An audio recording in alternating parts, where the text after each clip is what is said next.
Hello दोस्तों, आप सभी का बेस्ट स्टडी चैनल में स्वागत है। जैसा कि आपने पिछली वीडियो में देखा होगा, मैंने आप सभी को ये बताया था कि यूपी पेट में किस तरीके से 2022 का एग्ज़ाम हो रहा है अभी 15 और 16 अक्टूबर को, उसमें हम किस तरीके से ज़्यादा नंबर बढ़ा सकते हैं। तो मैंने ये सोचा है कि इस जो स्ट्रेटजी को बताने वाला हूँ, इसको मैंने कई भागों में डिवाइड किया है। क्योंकि कुछ मैंने जैसे जीएस एक पोर्शन हो गया, एक तुम्हारा पोर्शन मैथ का हो गया, एक रीजनिंग का हो गया और एक हिंदी का हो गया। तो इस तरीके से आज मैं आपको केवल ओनली मैथ के बारे में बताने वाला हूँ। क्योंकि मैथ के अंदर अगर आप देखोगे तो 20 क्वेश्चन डीआई से और 5 क्वेश्चन अर्थमेटिक अंकगणित से, तो 25 क्वेश्चन आने वाले हैं। मतलब हमारा अगर ओवरऑल देखा जाए तो 100 में से 25 क्वेश्चन आ रहे हैं, तो इसका मतलब 25%। और 25% का मतलब होता है एक चौथाई भाग। तो पूरे पेपर में एक चौथाई भाग आ रहा है, सबसे ज़्यादा यहीं से क्वेश्चन आ रहे हैं। तो मैं आज आपको मैथ के लिए एक वीडियो बनाने वाला हूँ, जिसमें आपको 20 क्वेश्चन जो डीआई के आ रहे हैं उन्हें कराऊंगा आपको, और आपको ये बताऊंगा कि आप ज़्यादा से ज़्यादा केवल 5 से 6 दिन में आप डीआई के 20 क्वेश्चनों को तैयार कर सकते हैं और 20 के 20 नंबर पूरे आपके पेपर में आ सकते हैं।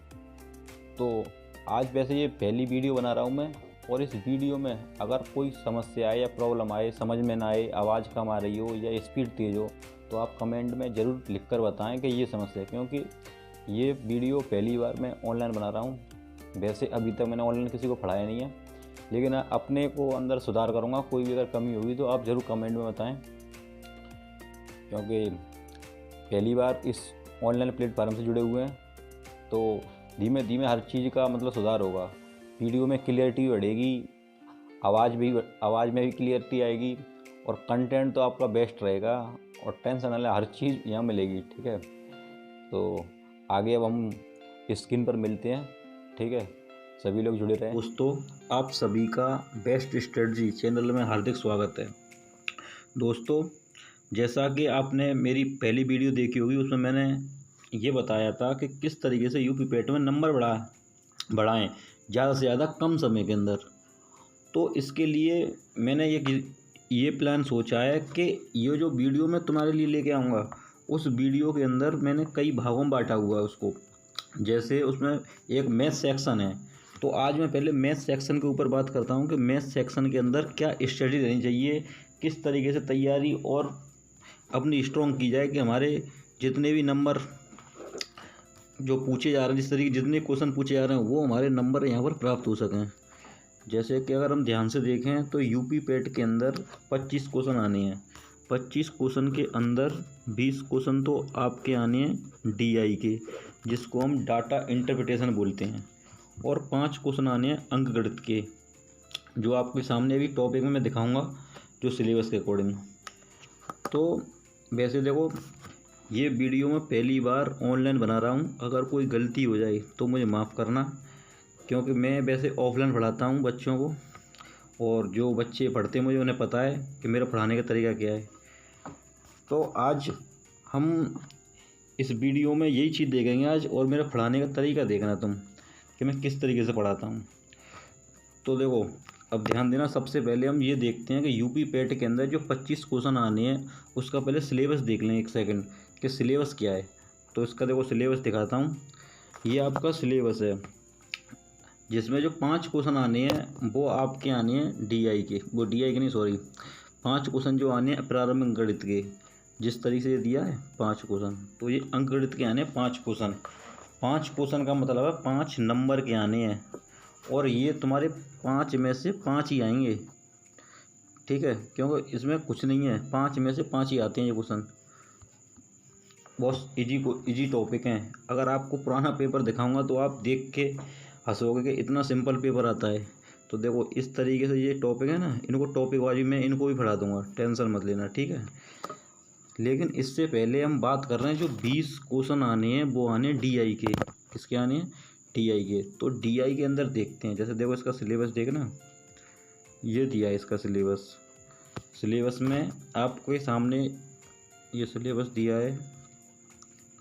जैसे हिंदी गद्यांश का विवेचन, ये तो तुम्हारी हिंदी है तो इसको तो छोड़ो, आप इसकी बात करो। ग्राफ की व्याख्या एवं विश्लेषण 2 ग्राफ, और एक दिया तालिका की व्याख्या एवं विश्लेषण 2 तालिकाएं, तो मतलब ये 10-10 क्वेश्चन के 20 टोटल 20 नंबर की DI आनी है।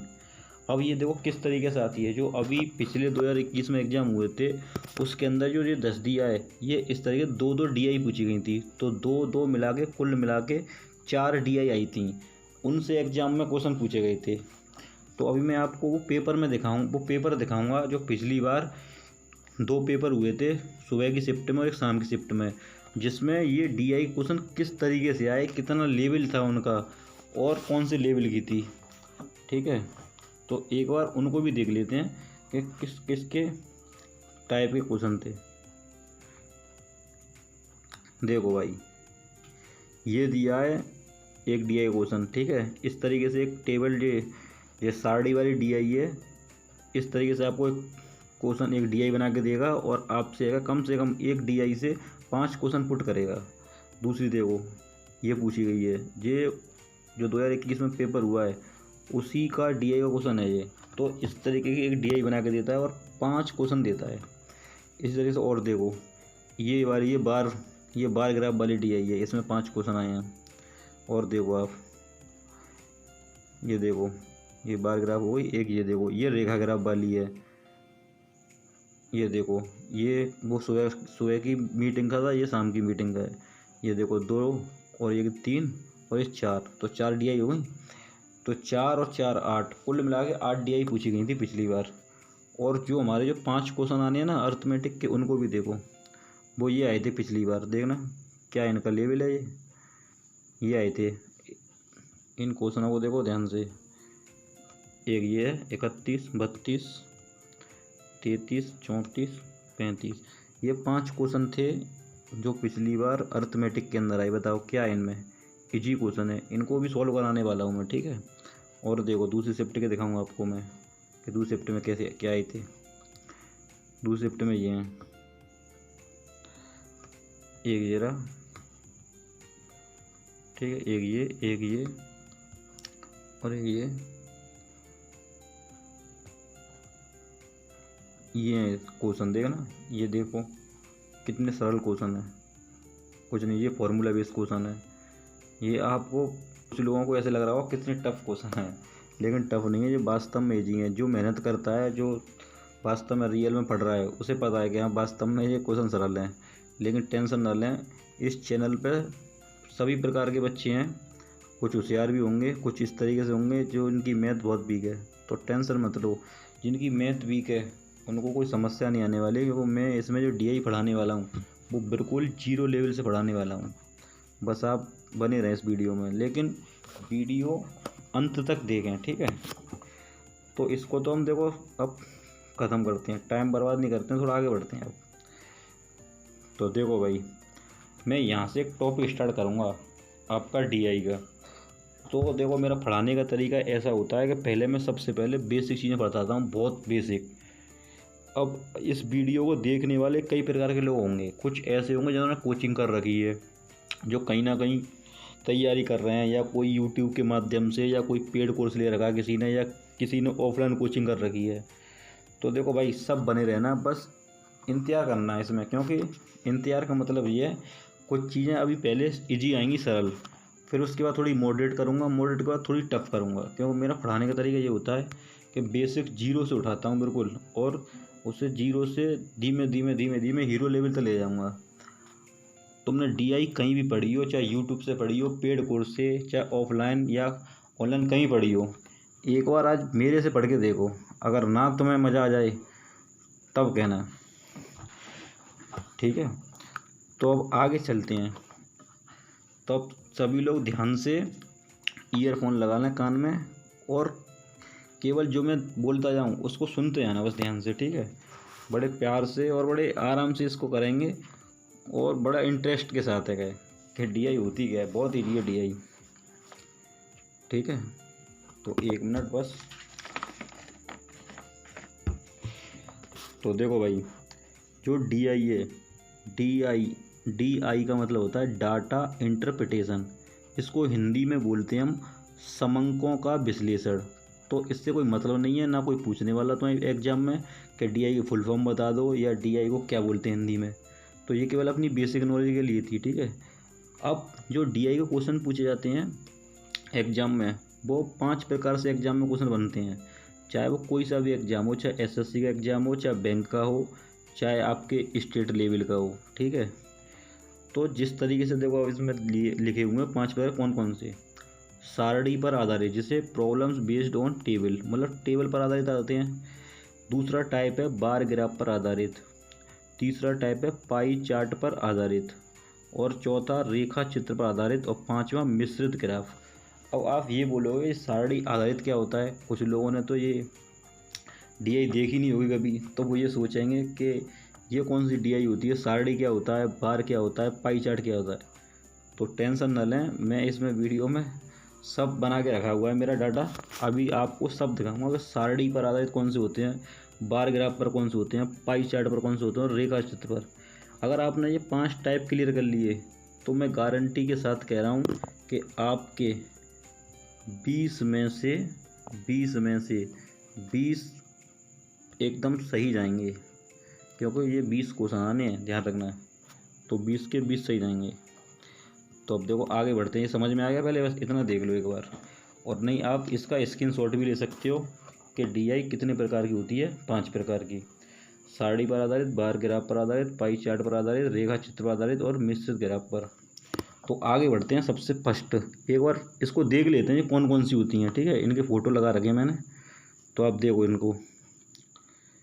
ये पहली, ये सारणी पर आधारित, ठीक है। इस तरीके से आपको चार्ट बना के देगा, एक डिब्बा बॉक्स देगा जिसमें कुछ डाटा लिखा होगा।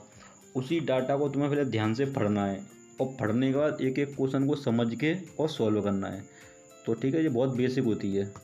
बस अभी केवल इतना देख लो इसे कि क्या क्या इसमें डाटा है। जब कराएंगे तो टेंशन मतलब बिल्कुल बहुत शॉर्ट तरीके से, जहाँ शॉर्ट तरीका लगेगा वहाँ शॉर्ट भी लगाएंगे, जहाँ बेसिक लगेगा वहाँ बेसिक भी, ठीक है। नेक्स्ट देखो, ये दिया बार ग्राफ, अभी लिखी होती है उसमें तो बार ग्राफ क्या होती है। तो बार ग्राफ की इस तरीके से देखा, आपको बिल्डिंग बना के दे देगा, छोटी बड़ी। तो ये भी कोई टफ नहीं है, ये जब तक टफ है जब तक हमने की नहीं। अगर आप एक बार इसे कर लोगे ना, पूरा कोर्स मतलब पूरा जो जितने टाइप हैं वो कवर कर लोगे, तो फिर आपको ये इतना इजी लगेगा कि बहुत ईजी है, इसमें कुछ है नहीं है। ये 20 के 20 क्वेश्चन ऐसे हैं कि 20 में से 20 नंबर ये एक तरीके फ्री के मान लो। फ्री के इसलिए क्योंकि ये ज़्यादातर लोगों के सही हो जाते हैं। तो आगे नेक्स्ट देखो, तीसरा दिया पाई चार्ट। ये आपको इस तरीके से एक सर्कल में देगा, कोई भी डाटा बना के दे सकता है। कभी कभार ऐसे पाई चार्ट में 2-2 डीआई रख देता है, इसमें 2-2 आपको क्या रख देगा, पाई रख देगा। मतलब इस तरीके जो वृत्त हैं ये बना के रखेगा, इसमें डाटा रखेगा। टाइप वाइज में पढ़ाऊँगा, एक एक टाइप के काफ़ी क्वेश्चन कराऊँगा, जिससे आपका हर कंसेप्ट क्लियर हो। आगे नेक्स्ट देखो, चौथा ये है, जो फोर्थ है लाइन ग्राफ, जिसको हम रेखा ग्राफ बोलते हैं। तो इस तरीके की डीआई आएगी पेपर में, ठीक है। मतलब इस तरीके से पूछ सकता है। यही टाइप हैं कुल मिला के जी हैं जो किसी भी एग्जाम में आते हैं, वो 5 प्रकार के होते हैं। अब 5वां देखें तो 5वां तो इसमें दिया नहीं है, लेकिन 5वां है मिश्रित, मैंने अभी याद बताया था। देखो ये लिखा हुआ है मिश्रित ग्राफ। तो मिश्रित ग्राफ ऐसा होता है, कभी कभार क्या करेगा वो पाई चार्ट को, टेबल को, दोनों को मिक्स करके 2 को रख देगा, उसको बोलते हैं मिश्रित ग्राफ, ठीक है। तो उसको भी हम देखेंगे आगे आने वाले क्वेश्चनों में, आप बस बने रहिए। तो आपने पहले ये देख लिया, ठीक है, सबसे पहले कि डीआई कितने प्रकार की होती है। 5 हो गए, आपने फ़ोटो देख लिए होंगे कि सारणी पर आधारित कौन सी होती है, बार ग्राफ पर कौन सी होती है, पाई चार्ट पर कौन सी होती है, रेखा चित्र पर कौन सी होती है, और मिश्रित ग्राफ की तो बताई नहीं मैंने। मिश्रित ग्राफ में क्या करेगा वो, सारणी पर आधारित और बार ग्राफ है, जिस बार को नहीं, सारणी और पाई चार्ट इन दोनों को मिला देगा, मिक्स बना देगा, उसे क्या बोलेंगे मिश्रित ग्राफ। या आपको 2 पाई चार्ट रख देगा, उन्हीं को बोलेंगे क्या, मिश्रित। या 2 सारणी को, तो उसी को बोलते हैं मिश्रित, और कुछ नहीं इसमें, ठीक है। तो अब आगे बढ़ते हैं। देखो ये हमने केवल एक बेसिक नॉलेज ले ली हमने कि पाई चार्ट कितने प्रकार की, मतलब जो डीआई होती है वो कितने प्रकार की होती है, ठीक है। तो अब आगे देखो थोड़ा सा, अगर आपको डीआई करनी है तो ध्यान देना बिल्कुल, यहाँ से आप सीरियस हो जाओ बिल्कुल। जैसे आपको डीआई करनी है तो डीआई में सबसे पहले आपको कुछ छोटी और ये मतलब थोड़ी बहुत बेसिक नॉलेज होनी चाहिए। जैसे प्रतिशत के उपयोग आपको ये पता होना चाहिए। अगर आपको देखो एक सेकेंड। जैसे ये दिया है आपको प्रतिशत का उपयोग, ठीक है। तो अगर आपको ये टॉपिक आता है, चाहे अच्छे से आता हो या थोड़ा बहुत, तो आपको कोई दिक्कत आने वाली नहीं है। और अगर किसी को बिल्कुल नहीं भी आता है तो टेंशन ना लो, मैं इसी वीडियो के अंदर मैंने बेसिक कॉन्सेप्ट क्लियर कर रखा है सबका। तो टाइप वाइज बांटा है मैंने। तो दूसरा देखो अनुपात के उपयोग, तीसरा दिया औसत का उपयोग, फोर्थ दिया है बेसिक कैलकुलेशन, और पांचवा ध्यान लगाकर समझना। देखो टाइप मतलब कुल मिला के ये आपके जो तीन दिए, प्रतिशत का उपयोग और अनुपात का उपयोग और औसत का उपयोग, इसका मतलब ये आपको थोड़ा बेसिक आना चाहिए इनका, ठीक है। और ये बेसिक कैलकुलेशन है। कैलकुलेशन तो आपको आती होगी, गुणा करना, भाग देना, माइनस करना, प्लस करना, ये तो सभी को आता ही होगा, इसमें तो कुछ दिक्कत ही नहीं होनी। एक इसमें नेक्स्ट पॉइंट लिखा है ध्यान लगाकर समझना, यही मोस्ट इम्पोर्टेंट है बस इसमें, और कुछ नहीं है। डीआई में ये मान लेना, अगर ये आप समझ गए तो डीआई बहुत ही सिंपल है, कुछ नहीं है। ध्यान लगाकर समझने का मतलब इसके कुछ कंसेप्ट हैं फिक्स, जो आपने अगर इसका पैटर्न पकड़ लिया तो आपको ये ऐसी लगेगी डीआई के बहुत सरल है, इसमें तो कुछ है ही नहीं है, ठीक है। तो देखो ये भी आपको मैं बताने वाला हूँ कि प्रतिशत का उपयोग, जैसे कुछ बच्चे ऐसे भी हो सकते हैं इस पर कि पहली बार आए हैं और वो सोच रहे होंगे कि हम तो बिल्कुल जीरो हैं और हमें तो कुछ आता नहीं है। तो टेंशन ना लें, ये वीडियो प्रत्येक व्यक्ति काम आएगी, चाहे वो जीरो हो और चाहे हीरो हो, क्योंकि आने वाली वीडियो में बहुत अच्छे अच्छे क्वेश्चन भी आने वाले हैं। तो देखो अब आगे बढ़ते हैं हम इसमें। तो जैसे ये लिखा था प्रतिशत के उपयोग, तो पहले इसको समझ लेते हैं, ठीक है। वीडियो पूरी देखना तभी समझ में आएगा अच्छे से, अगर नहीं तो समझ में नहीं आएगा। तो आगे देखो प्रतिशत। तो भाई देखो प्रतिशत होता क्या है, पहले तो ये सोचो। प्रतिशत का मतलब होता है ये चिन्ह, आपने देखा होगा कहीं भी, जैसे हम मार्केट में जाते हैं, बाज़ार में, तो वहाँ लिखा होता है 20% की 20%, 30% छूट मिल रही है, तो वहाँ प्रतिशत छूट का मतलब प्रतिशत का हम यूज करते हैं, वहाँ लिखा होता है कि प्रतिशत, तो ये एक चिन्ह होता है प्रतिशत का, ठीक है। इस प्रतिशत का मतलब होता है 1/100, बस इतना याद रखना है तुम्हें कि कभी भी अगर ये चिन्ह आ जाए, कभी भी ये परसेंट वाला चिन्ह आ जाए, इसको हम प्रतिशत बोलते हैं, तो इसकी जगह हमें क्या रखना है 1/100, बस इतना याद रखना और कुछ नहीं इसमें, ठीक है। तो अब जैसे देखो एक एग्जाम्पल लिखा है मैंने 500 का 20%।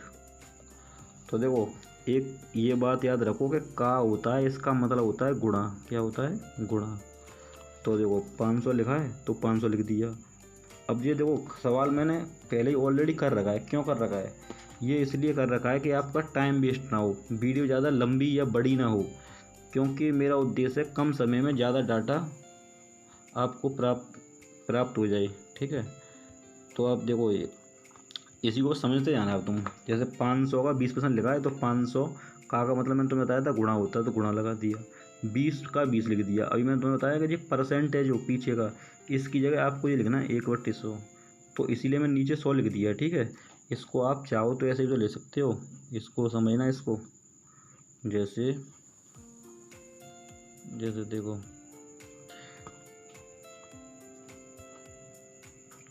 जैसे ये दिया है,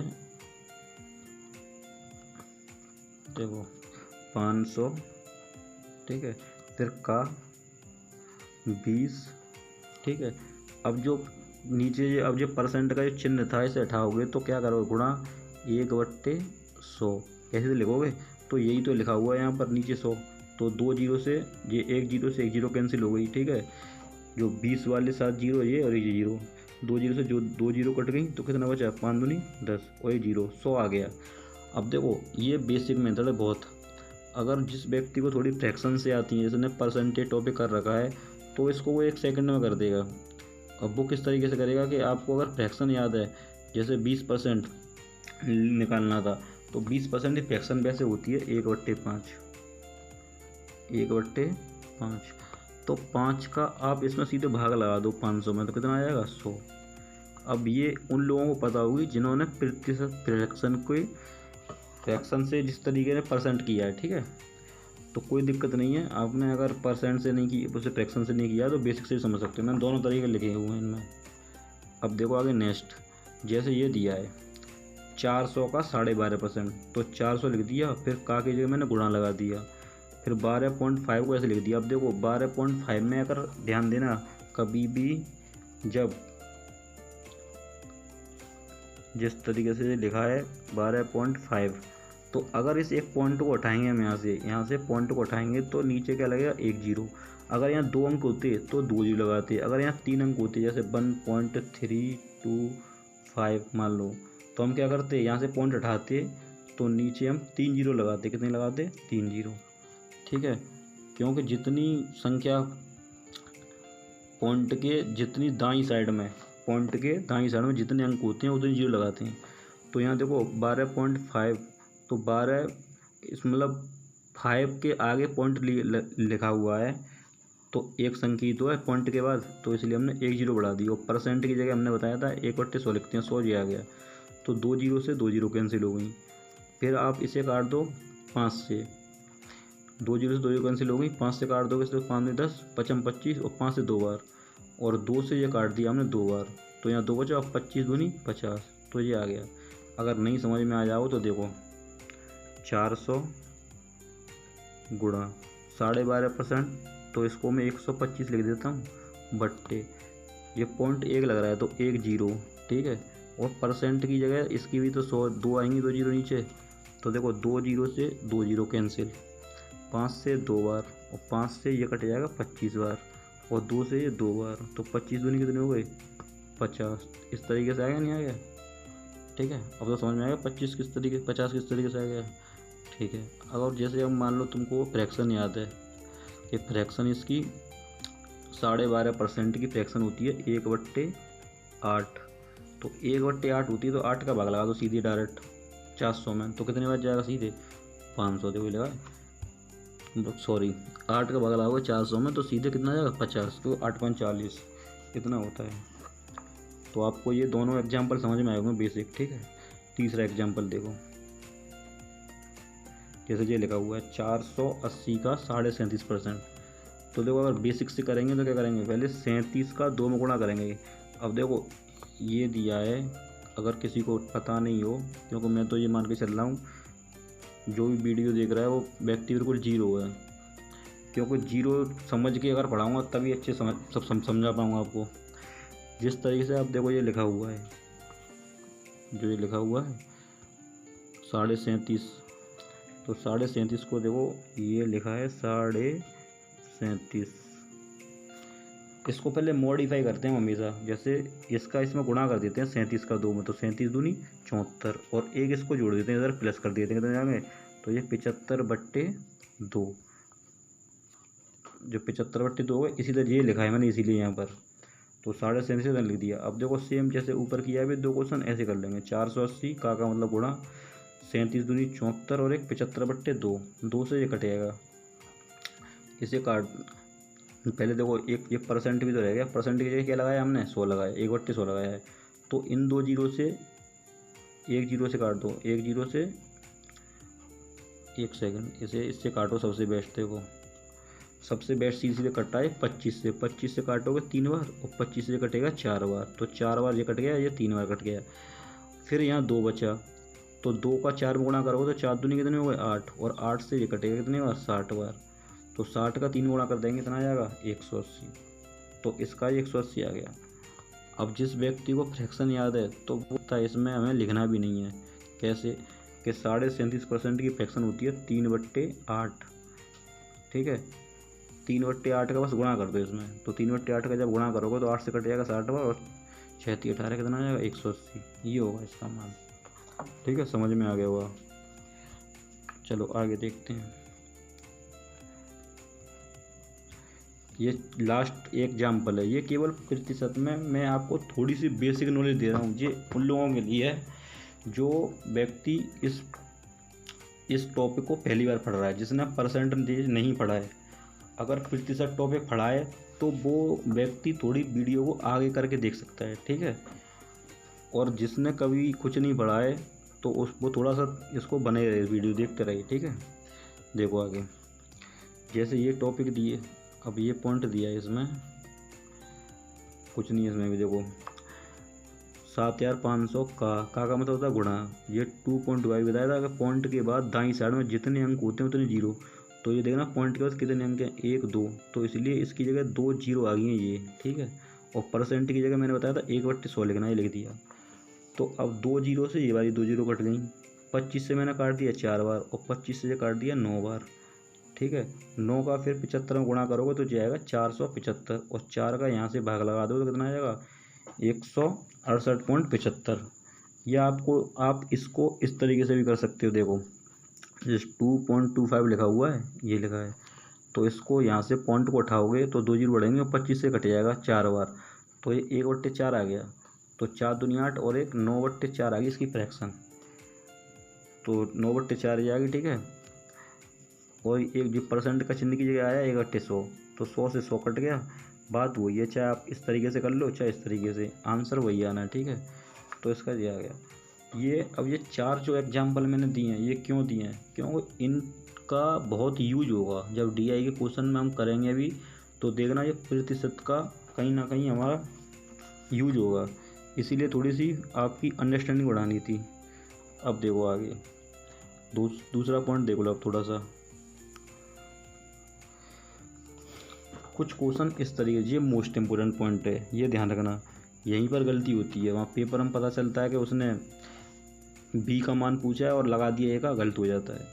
सबसे ज़्यादा बच्चों को जो समस्या होती है वो यही होती है कि अगर इस टाइप का क्वेश्चन पूछ ले कि A, B का कितना प्रतिशत है, तो ये समझ में नहीं आता B को नीचे रखें कि A को ऊपर रखें, कि A को ऊपर रखें या नीचे रखें।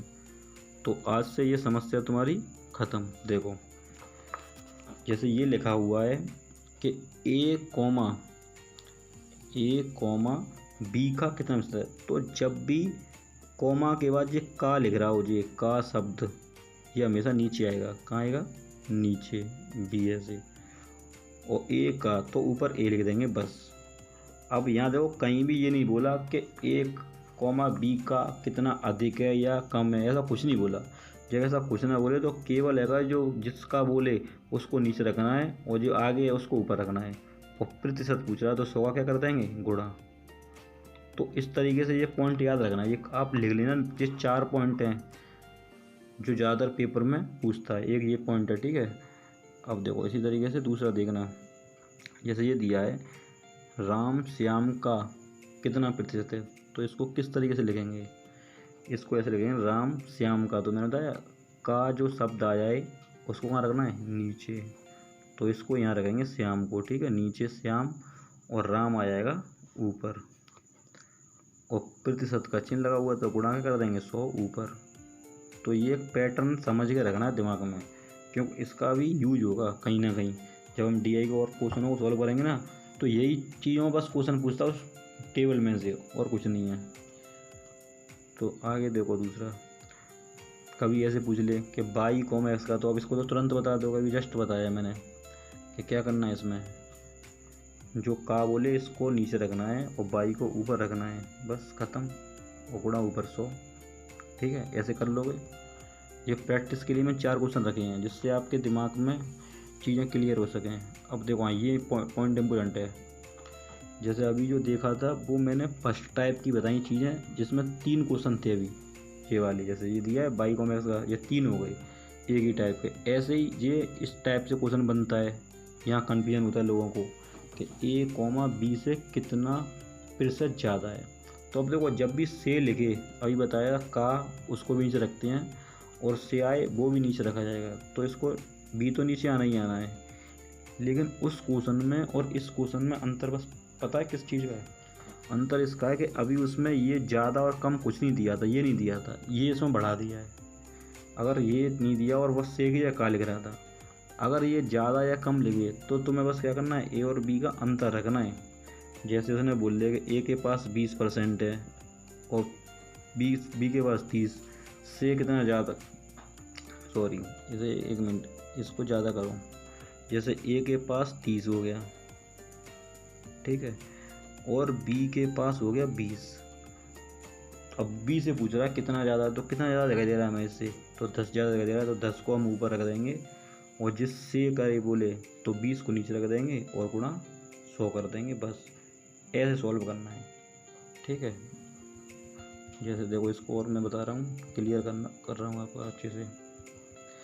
जैसे ये दिया है a, b से कितना प्रतिशत ज़्यादा है, तो दिमाग में बैठा लो आप कि आगे जब भी हम क्वेश्चन सॉल्व करेंगे तो जो b से लिखा है तो b को हमें नीचे रखना है।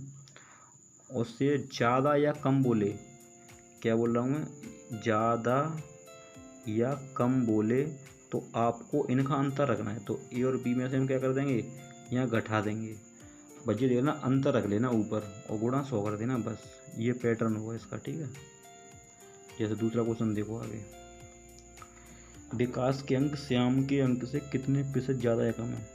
तो देखो सेम वही क्वेश्चन है, तो हमें क्या करना है, जो ये लिखा हुआ है श्याम, तो श्याम वाला ही आपको नीचे रखना है क्योंकि अंक से बोल रहा है, देखो है, तो श्याम नीचे आ जाएगा। और विकास के अंक से प्रतिशत ज़्यादा या कम है, कभी भी ज़्यादा या कम पूछे तो ध्यान रखना उन दोनों का अंतर रखना है हमें, क्या है ऊपर अंतर। तो ऊपर इनका विकास का और जो श्याम है उसका अंतर रखना है और गुणा 100। अंतर का मतलब, जैसे अंतर का मतलब ये है, देखो जैसे समझना अच्छे से।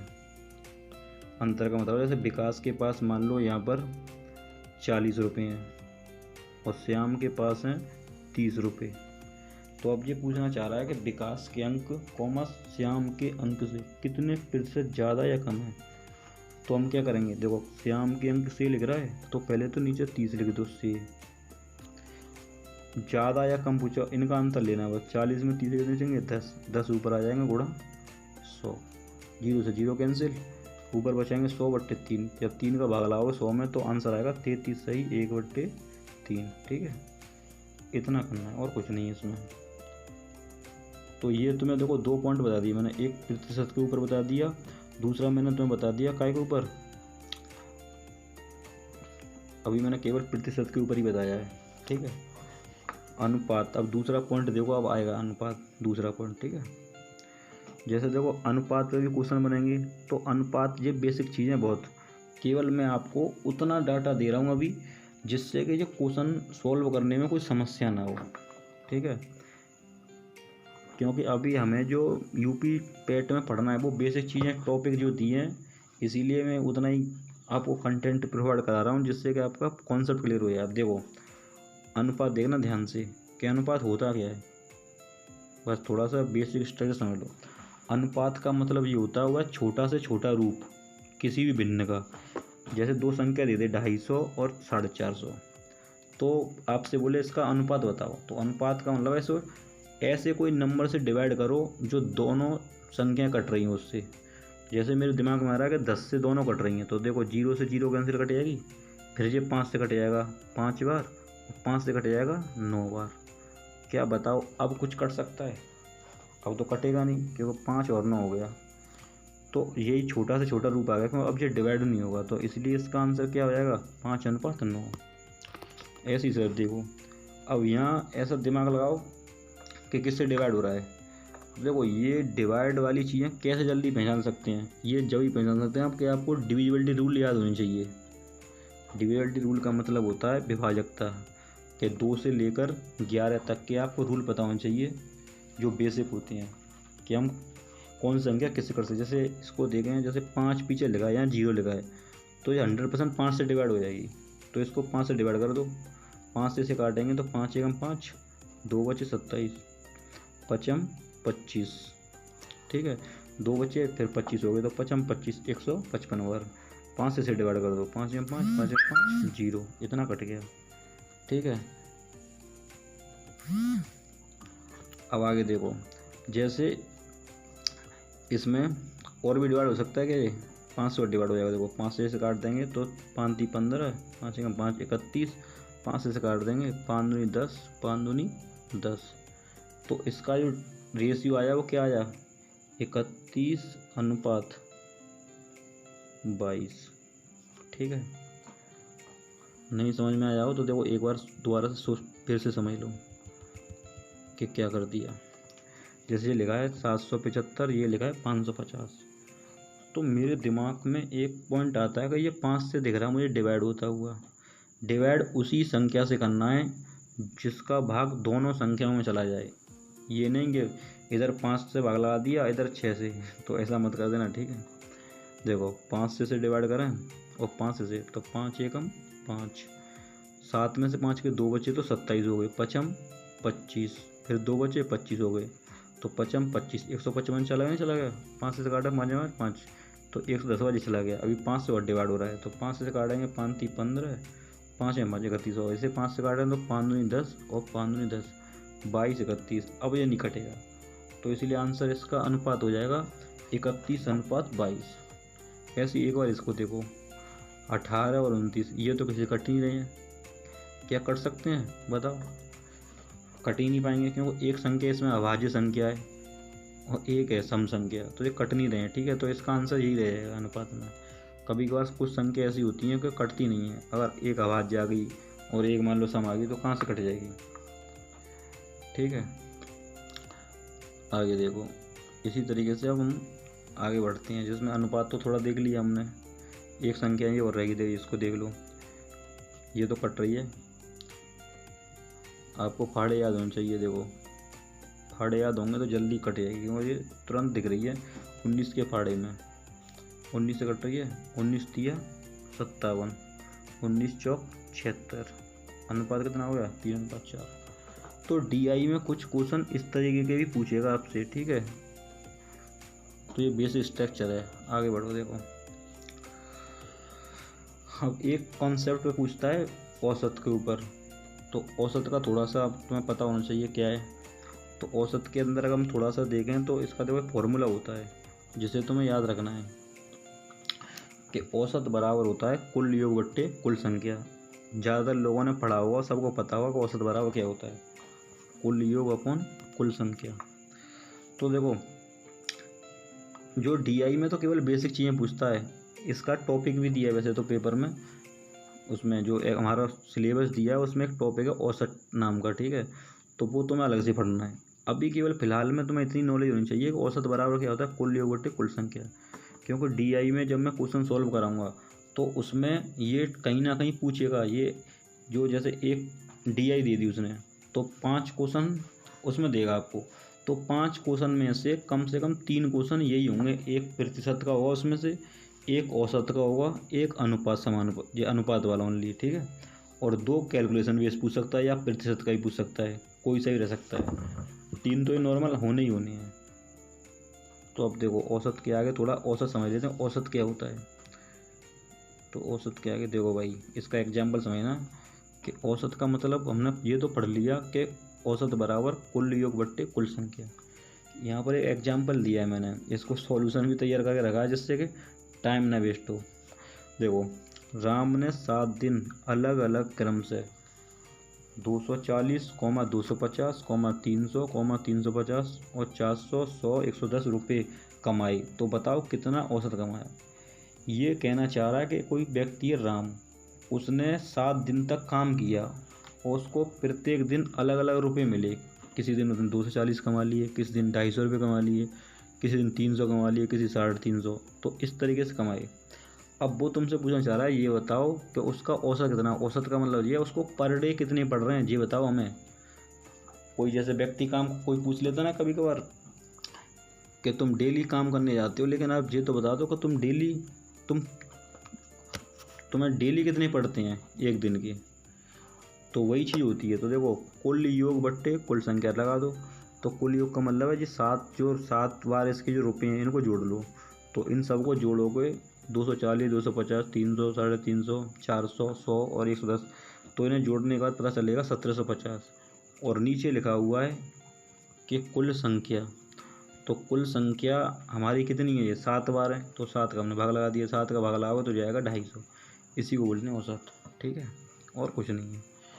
आगे इसी टाइप से एक और देखो, एक और एग्जाम्पल दिया है इसमें, जैसे ये दिया है विकास को 5 विषयों में अलग अलग प्रकार से नंबर प्राप्त होते हैं, 30, 45, 25, 50, 10, तो उसका औसत बताओ।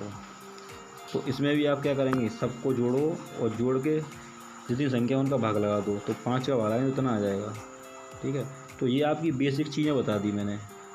अब देखो आगे आपको एक यहाँ से स्टार्ट होंगे क्वेश्चन, तो अगली जो नेक्स्ट वीडियो आएगी उसमें आपको मैं क्वेश्चन सॉल्व कराऊंगा, डीआई के। जिस तरीके से आपको एक डीआई दूंगा, फिर इसके देखो 5 क्वेश्चन होंगे इस तरीके से। और आपको जो डीआई कराने वाला हूँ बहुत बेसिक से कराऊंगा, बहुत मतलब बिल्कुल जीरो लेवल से। और धीमे धीमे आपको एक एक टाइप बना के जो मैं पढ़ा रहा हूँ आपको, 5 टॉप टाइप बनाए मैंने, तो 5 टाइप में प्रत्येक टाइप के कम से कम 30 से 40 क्वेश्चन कराऊंगा, जिससे क्लियर हो जाए। और आज की अगर वीडियो आपको समझ में आई हो तो लाइक करना और शेयर भी कर देना। और जो लोग बिल्कुल कमज़ोर हैं, जिन्हें मैथ्स सीखनी है बिल्कुल जीरो से, तो वो ज़रूर इसको सब्सक्राइब कर लेना चैनल को। और जो थोड़े अच्छे हैं ठीक ठाक है मैथ में, तो टेंशन मत लो, आपके लायक भी क्वेश्चन इस तरीके से आएंगे यहाँ पर, बहुत अच्छे अच्छे काफ़ी है गए। ठीक है, तो आज के लिए इतना ही काफ़ी रखते हैं, क्योंकि वीडियो काफ़ी लंबी हो गई है। तो अगली नेक्स्ट वीडियो मिलते हैं। ठीक है, सभी लोग, चलो कल नहीं, शायद हो सकता है कल ही नहीं, आपकी नेक्स्ट वीडियो आ सकती है। ठीक है।